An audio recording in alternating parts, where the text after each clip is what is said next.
create them. So we move on to what is called the dependency injection. It's nothing but a design concept behind how IOC pattern gets implemented. There are different forms of dependency injection that are available to us. You have constructor injection, you have property, method, interface, service locator, generic injections, and so on and so forth. So now our objective is how do we create dependency injection in applications. For using or for getting dependency injection in our applications, we have a Unity application block. Now, what are these Unity application blocks? To be able to inject our dependent object into the high-level objects, this can be done using a concept of containers. So the Unity application block helps you in implementing such containers where while you have the low-level classes and the high-level classes, along with that in the container you will create a high-level class modules. Your Unity application block comes by default with Enterprise Library 5.0. For those of us who are new to Enterprise Library 5.0, Enterprise Library application blocks are certain reusable blocks which are there, which we can adopt for implementing our routine day-to-day enterprise applications. So it's nothing but a collection of reusable application which common development tasks. Application blocks, Unity application block is one of them. If you have installed EL5, Unity application block is directly available to you.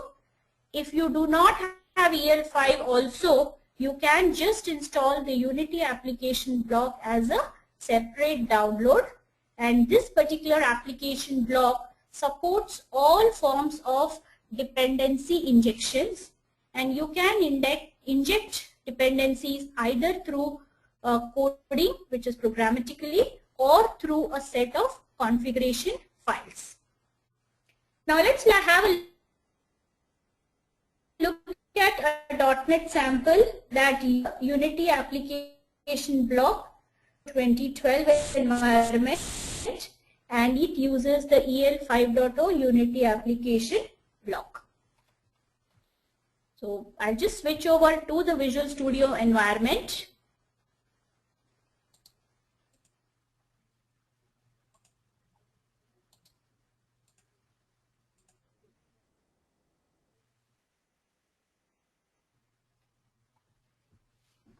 Give the Visual Studio environment, and in this particular Visual Studio demo, I have a couple of demos. We'll start with a very simple implementation of Unity application block.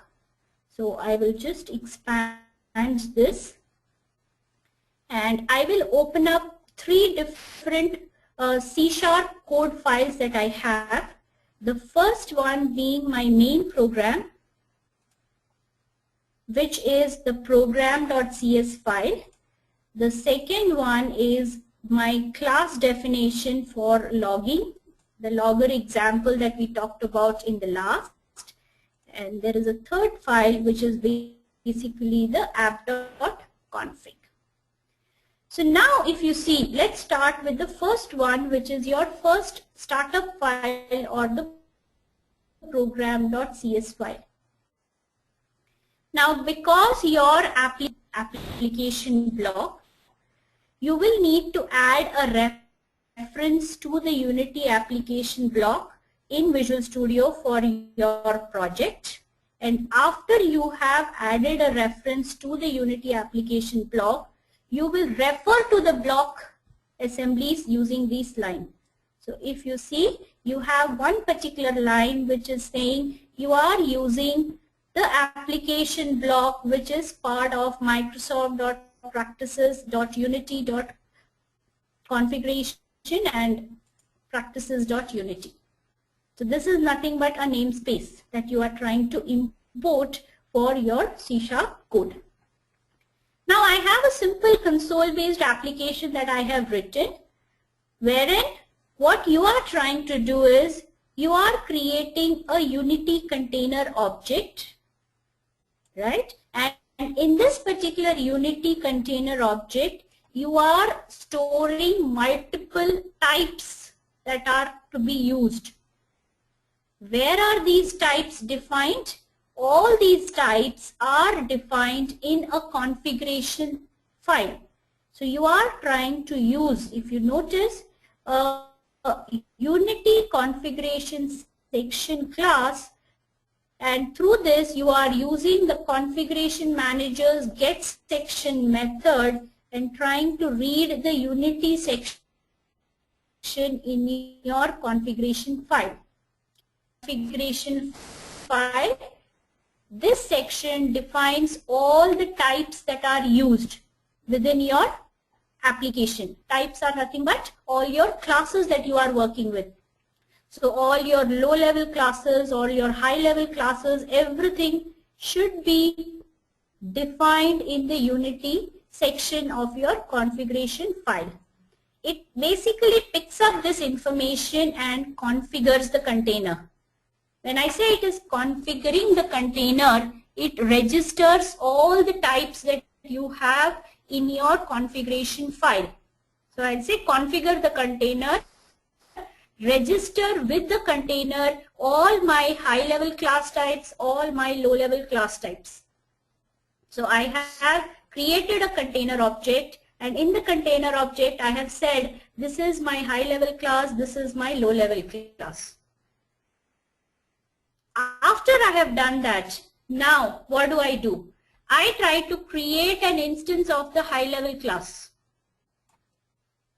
And through the instance, I am trying to use a resolve method which in turn will resolve the dependency class and create an instance of the dependency class.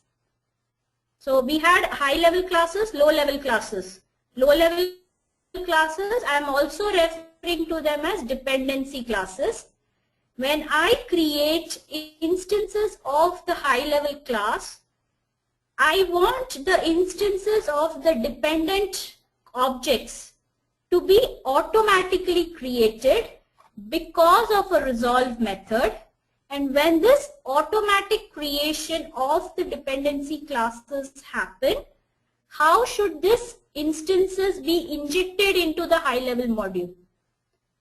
To be able to inject the instances of the low-level class in my high-level modules, you would use different injection criteria.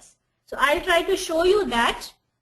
So I create a high-level class instance, and when the high-level class instance is created, it in turn creates low-level instances also because of the resolve method of Unity application block.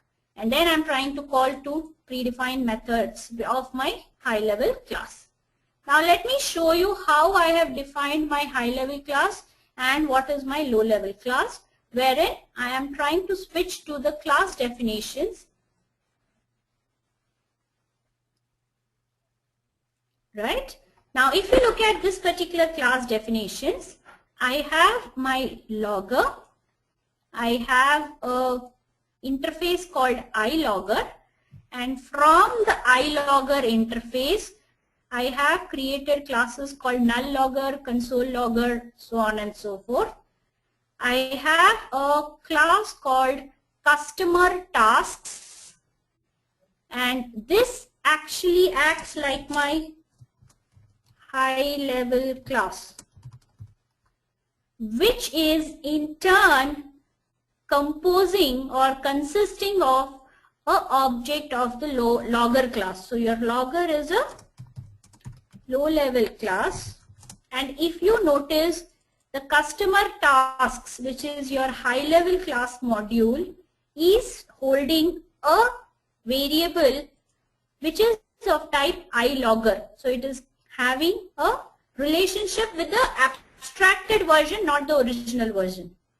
iLogger in turn has implementations. So with iLogger as an interface, I have created multiple implemented classes like the console logger or the null logger. Rather than creating direct instances of console logger and null logger, my high-level class, which is customer tasks, is creating an instance of a iLogger class. So it's creating a reference variable to iLogger interface. And how is this particular low-level interface getting instantiated? You need to now store a object address. You need to now instantiate a specific concrete low-level class. To be able to do that, you have over here tried to do a property injection, which means you have created a public property by the name called logger, and this property is decorated with an attribute called the dependency attribute. You are now injecting the low-level class object through this property called the logger property. And once I have injected it, I'm using that same property to call the appropriate log method. Okay, so that's how it is. Now, where am I specifying which particular logging should be activated? Because here I'm saying logger class is a dependency class. But somewhere I need to supply my dependency concrete class information as well. And all that information is what is stored in your configuration file, wherein you have the Unity section. If you remember, in your program.cs, you were trying to read the Unity section, and as part of that section, and you have your Unity containers defined over here, where in the containers you are declaring your types. And when this type is getting declared, what you are saying is the dependency type that you want to be created is console logger class. Right? So you are having high-level classes, you are having a low-level class which is nothing but a console logger class. Now, when I run this, when this happens, configure will do what? The configure method will actually register these types that are there in my configuration file.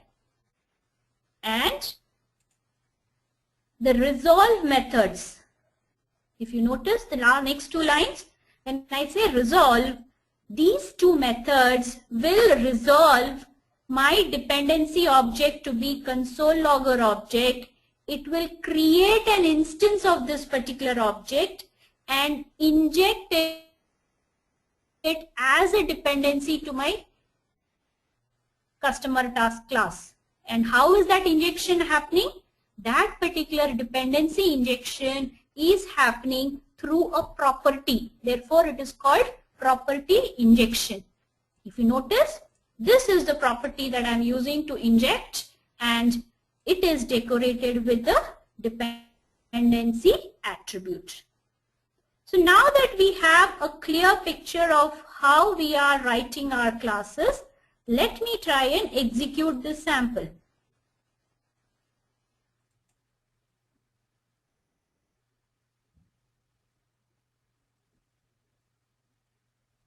So I'll just give it a minute. Yeah. So if you see, it is displaying now saved customer, save customer, because now I have console logger as my dependent object that should get created. I have not created that particular object explicitly anywhere. I have just specified that dependent object through my configuration file. And this makes my program heavily maintainable. Today there are only two loggers, null logger and console logger. Over a period of time, my number of logging activities actually increase. So instead of just having a console logger, I also feel the need of doing a file logging activity or maybe an event logging activity. What do I have to do? I just have to create concrete classes that are implementing my iLogger interface and use those classes in my app.config file, and I'm good to go without making major modifications either to my customer tasks or to my logger class definitions. Right? So that's what is primarily your dependency injection all about. Similarly, there is another demo. I will run it for you, wherein I have multiple instances that are being created. I have different instructor objects getting created based on the different training needs that are getting identified, and all this happens through the configuration file. If you do not want to use configuration files, you can optionally choose to specify the dependent object creations directly in your code, something like this. So I'll just now show you a particular code where it uses both the options. The first one is loading the configuration from the app.config, which is our configure method that we've seen. Instead of loading the configuration from the app.config file, I can explicitly register my types using a register type method.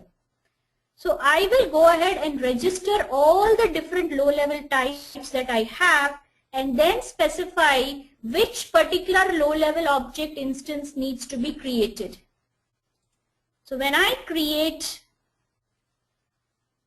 a training object, I'll explicitly say training needs an instructor for which particular type. So again, I'll specify this particular type. So I'll have different training types, and for each training there would be a set of instructors that would have got identified. Right? So we have multiple options that are available within our Unity application block. Second, I'll just give it a minute. Yeah. So we have multiple facilities using a Unity application block, which allows you to not only create the dependency objects, but it also allows you and facilitates you to go ahead and inject these dependency objects into your high-level class modules. Just to summarize, we have tried to gather an understanding on what were design patterns and how is it that we will be using the dependency inversion principle. What do you mean by inversion of control? What is dependency injection all about? And lastly, combine all of them into a .NET sample which uses the Unity application block, and as part of the Unity application block we have the Unity container which registers our required types and create instances of these dependent types. So with this I am done with the session. We can now take questions from people if there are any. Thanks for the insightful presentation, Hina. Let's quickly take up the questions now. I request you to read out the questions and their answers so that all our users may listen to your insights. You can get them at the questions doc. Okay. Are you able to see them? Yes. So let me read out the questions.